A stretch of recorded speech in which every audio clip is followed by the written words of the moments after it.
Okay,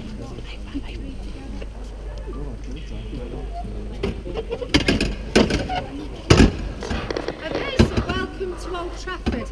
Apart from those who were at the match yesterday, has anyone been here before then? Oh, quite a few. Okay. So I'll find out first of all where you've all travelled from, because I'm always interested to know. So we'll start from this end. We're from Norway, Molde. Ole Gunnar Solskjaer, strong town. Great player. We are from Glasgow, originally from Hungary. Okay. Yeah. Manchester, originally from Hungary. Right, okay. From Switzerland. Switzerland, best tennis player in the world. Where are you from? Portugal. Okay. Right. So that's why you must know him well then. West Wales. Okay. Are you all together? Yes. Where have you travelled from? Indonesia. Indonesia. Yeah, all together. Australia. You beat everybody. Birmingham. We're all together. All together, sorry. China. So nobody from Manchester. I know some people living in Manchester now. But welcome wherever you come from. It just shows the appeal of Manchester United with so many different nationalities, and that's why I like this job. Nice to meet everybody. So I'll just start by giving you a quick history of the stadium, the Theatre of Dreams, of course. We were starting to call it Theatre of Draws, but thank goodness we don't have to say that anymore. So the very first match to be played here was in 1910. It was the 19th of February, so that's just over 107 years ago. And the first team we played against here was Liverpool, our arch enemies. Now, we did score 3 goals that day, so that's good, isn't it? Unfortunately, Liverpool scored 4 goals, so it didn't start off too well. As you can imagine, though, things have changed. The stadium has changed completely. We only have one part of the original stadium remaining from 1910. Can you see where those people are just behind me? And you've got the tunnel. That is the original tunnel. And when we get down there, I'll tell you a little bit more about the history. The players don't, of course, use that tunnel now. They have the tunnel in the corner. So we'll have 2 teams a little bit later. We might recreate Chelsea and Manchester United again. Who was my Chelsea friend? Okay, he'll be on his own. Mind you, you're going to win the league, so keep smiling. Okay, so can anybody tell me how many people can fit into this stadium? 76,000. Yeah, 75,500, give or take a few seats. We are generally sold out every match. A lot of people want to know, do we have any plans to build? If we were to build, it would make sense onto the smaller stand, which is the Sir Bobby Charlton, our south stand opposite. But if we're going to build up, you have to build behind, and there is the railway line to Liverpool behind that stand. I guess we could just build across that, couldn't we? Stop the Liverpool fans coming. I'm only joking. We've got private housing, there's all sorts behind there. So at this moment in time, we don't have any plans to build. Hello, welcome, do join us. Okay, where have you travelled from? I'm from the States. Okay, the States. Today, very quiet. At least that's what we'd like to hope. That's where the visiting fans fit. And on a match day, if it's a league match, they're allocated just over 3,000 tickets. If it's a cup match, it's actually 9,000 tickets. And those extra people would sit on the top tier of the east stand. Now, where we're sitting now, this is our north stand. It was originally just known as the north stand. But when Sir Alex Ferguson became manager for 25 years, he is of course our longest serving manager, well, the stand was renamed after the great man himself. We've had the most success under Sir Alex Ferguson. Can anybody tell me or want to take a guess how many trophies do you think we won under him? Have a little guess. 17. More than 10? 17. More than 17. It's actually, go and have a little guess. 23. 38 trophies, which is not bad going at all. This is our, sorry, we've won 13 Premier Leagues. We've actually won 20 titles altogether. We changed, we used to be known as the first division, so we've actually got 20 Premiership titles. Now, this is the biggest stand, and when we go to that corner where those people are, you'll get a really good view, and do take your photographs over there. This is 3-tier, and it holds 26,000 people. Now, to give you an idea of just how big it is, if I take another Premiership ground, let's say Swansea City, who is still in the Premiership at the moment, they play at the Liberty Stadium in Wales, and their whole ground holds 21,000 people. So you can fit all of those people in and have room to spare. So as I said, when we're over there, you'll get a really good photographs. We are actually going to spend most of the tour in the smaller stand, the Sir Bobby Charlton stand, but there's a lot going on over there. It's a really important stand. I've mentioned the 2 tunnels. Okay, we can be louder than that when we come through, can't we? So, we have the journalists will come through the back of that stand. Can you see the grey, they look like seats, but they're actually desks. And that's where the journalists will sit. There are little monitors, they can watch the match closely. They will then go into the press conference room, so we'll have a little look in there. The posh seats, the dark seats, that's where the director sits, so we'll go and see where certain people sit. Now the platform under the writing is actually the camera gantry. So before the match, it was actually happened on Saturday, the cameras were hoisted up ready for the match on Sunday. There's enough room for 7 cameras and 21 people operating them. Now something else over there that's really important is where Manchester United were getting ready yesterday. You don't want to go and see where Manchester United get ready, do you? No? You don't want to go? You do? I was going to do the short talk. Someone wants to go. There's always one person who wants to go to the dressing rooms. Of course, you all. We will go to the home dressing room. Now, here at the club, we do feel it's really important to look after all our fans.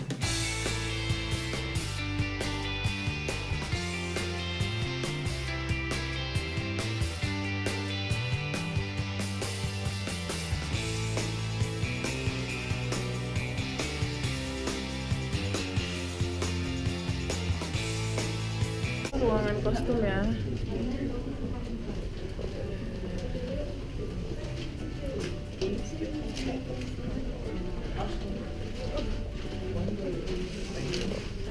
Lorong-lorong game.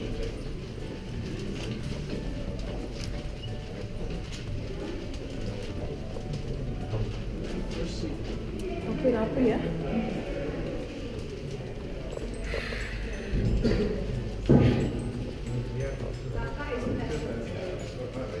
The season tickets are like 2 for the away tickets. It used to be 10 years, so 3 years isn't bad. And also it's gone down to 2 now, it was 3.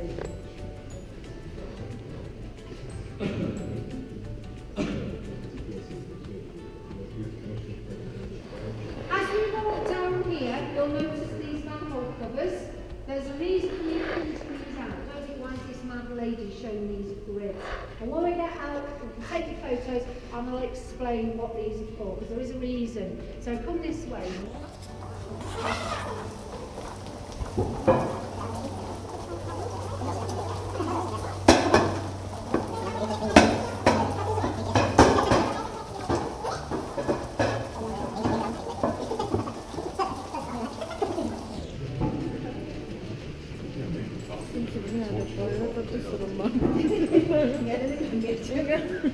Kita tahan aja karena sebelum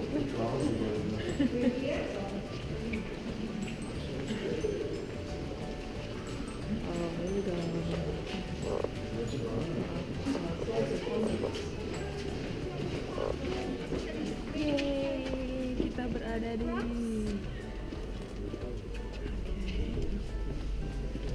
a really good place to take your photographs.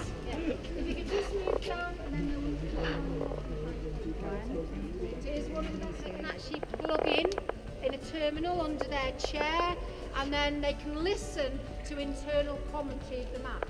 And because it's so close to the pitch, they get really good atmosphere. When we go inside, I'll tell you a little bit more about how we cater for our fans. But let me tell you a little bit about the pitch. Would you all agree it's looking in really good condition? It's looking pretty perfect. I can guarantee that pitch will still look like that on the very last day of the season. It's a special kind of pitch. It's called a deso pitch. That means 97% of it is grass seed, real grass. So when we have finished the season, we've got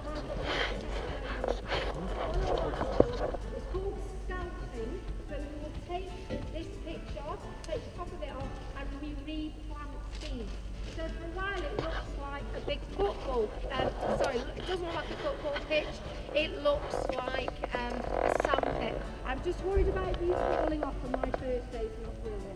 Okay, don't want you to hurt yourself. So we sow the new seeds. Now the other 3% are nylon strands, artificial strands, and in 2010 a machine came along and sowed them under the pitch about 20 centimetres below. So the idea is that when the seeds take root, they wrap around the nylon strands underneath, and then we don't have clumps of the pitch coming out. We used to have that in the past. That is more expensive than normal pitches, but that is going to last us 10 years. Do you remember we had a player called Di Maria? He was really expensive. He didn't last 10 months, did he? That's going to last 10 years. Now I did point out those manhole covers to you, and did you notice they came right up to where we came out? That's because you were walking across a very big water tank. It holds 55,000 gallons of water. Now if you look at the pitch, can you see it's raised up? And that helps with any drainage of water, because unfortunately in Manchester we do get quite a lot of rain, but a lot of that rainwater goes into the water tank and we can use that through sprinklers, so we recycle. Another reason why the pitch is raised, we have 18 miles of pipes under the pitch. Quite hard to imagine. We sometimes get snow here in Manchester. We get rain, we get snow. We sometimes get the sun. So we have a boiler, and if we get snow and ice on the pitch, we can actually heat the water up and pump some water from the water tank through the pipes. The snow will melt, the game can continue. So it's a very good pitch. Yes? Sorry? We really only use I'll explain about where the place Okay, so as I said, this is the press conference room. So you're now journalists writing for your newspaper, you cover the reporting for the radio. We also on a match day have television cameras at the back. Now as journalists, and we do get journalists from all around the world, you would want to get your reports of the interviews of the managers sent very, very quickly. So there is a door at the back and it leads through to the press lounge, and there's lots of internet access. We also provide free food and drink to our journalists because we want you to write nice things about us, don't we? So that's what we hope. So first of all, the visiting manager will be invited to have a short interview, only about 10-15 minutes at the most. We always invite the visiting manager first out of courtesy, because they will have further to go if they're, from one of the London clubs, and obviously Chelsea yesterday could be a 5-hour journey. Also we've got Southampton, we've got Bournemouth, and they're 5 or 6 hours.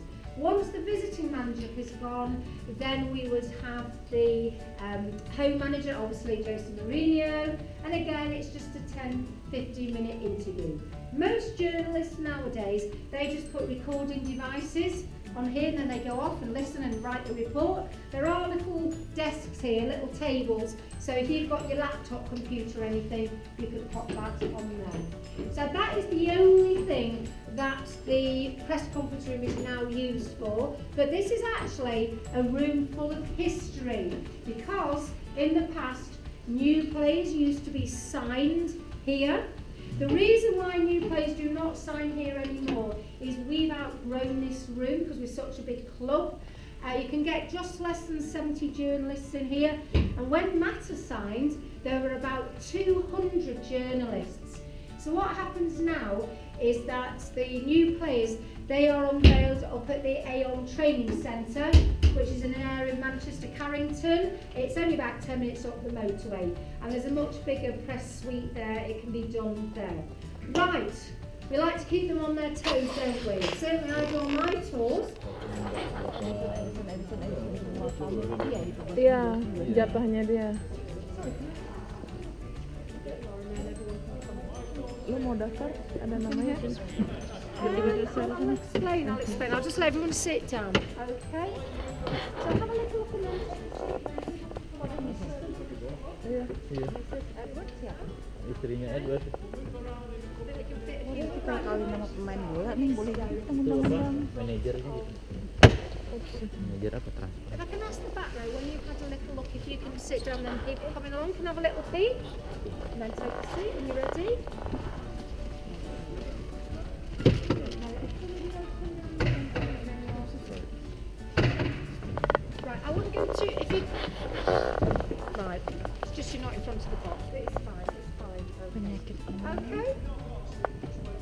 Right, I'm going to go down to visiting directors and guests will sit. They don't have little nameplates on their seats because of course they change week in, week out. Now most people want to know, where does Alex Ferguson sit? He's roughly the middle row and he has 8 seats. He has more than anybody else, but are you going to argue with Sir Alex Ferguson? Actually, he did have to apply for those seats. He's got a big family. I think he's got about 11 grandchildren, so he's got a lot of people to invite, hasn't he? We also have Mourinho. You might have noticed his name, Jose Mourinho, on the seats. He, of course, would not be sat in there. He would be down in the dugouts. But every now and again, he does like to visit. He has just a few times, hasn't he?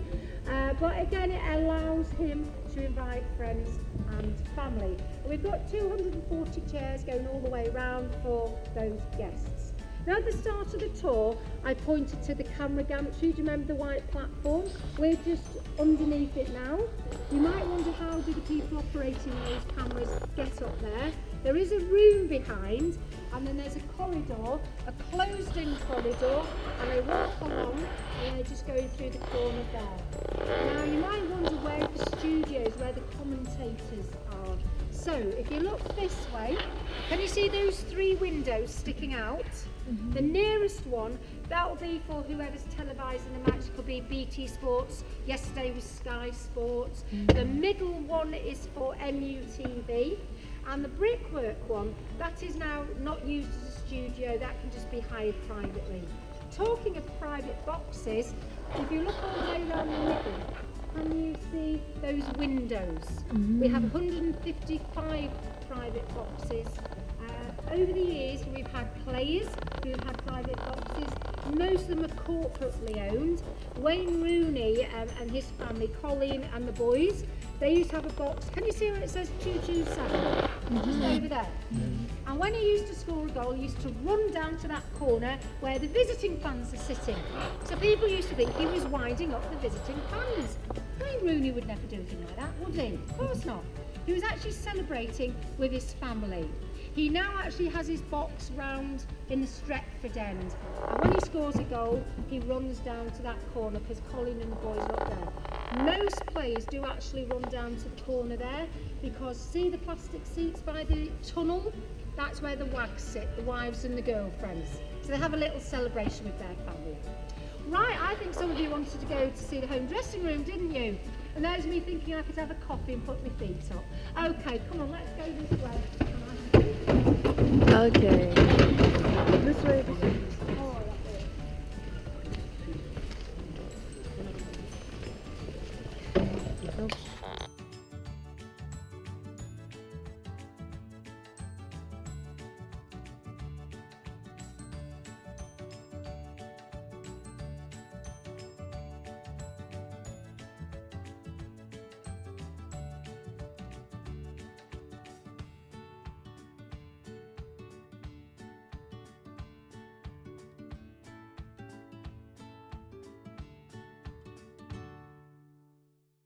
Get into the mindset, ready to play football. And they actually arrive by coach no more than an hour and a half before the match. So they don't spend a lot of the week in here anyway. And some of that time they'll be in a warm-up room, which is opposite, and they'll be out on the pitch warming up too. So they know this, the players, there are lots of lockers. There are some lockable drawers, so if they've got their expensive Rolex watches, they can just pop them in there. There are also tactics boards, but in reality, the majority of the tactics are discussed up at the training centre, the Aon training centre. But these will be for last minute tactics, also for half-time tactics. Now, sorry, I just need to show. Now, where these lights are, this is an iPad docking station, and after a match, the players, they do like to chill down with a bit of music. When Evra was a player here, he now. I am pleased to say we've never had to use that in the event of emergency. Let's hope we never do. But it is regularly lifted up because we have equipment going through. Sometimes, you know, it'll just be tested. So it will never fail us. But as I said, let's hope we don't have to use it. When you came in, you probably noticed the sponsor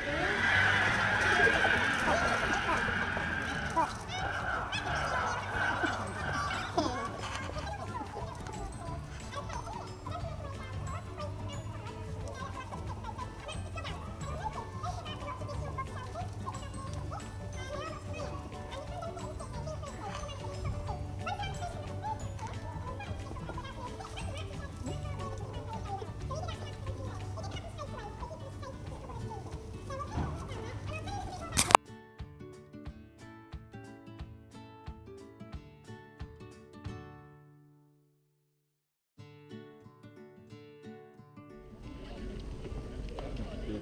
So we've got a few substitutes. So we do always have a goalkeeping coach as well. We'd have the assistant manager, we'd have the club physio. We've got Mourinho there. He won't stay in that chair for long. We'll be in practical areas to the lines people with. Okay, so please do carry on taking your photographs.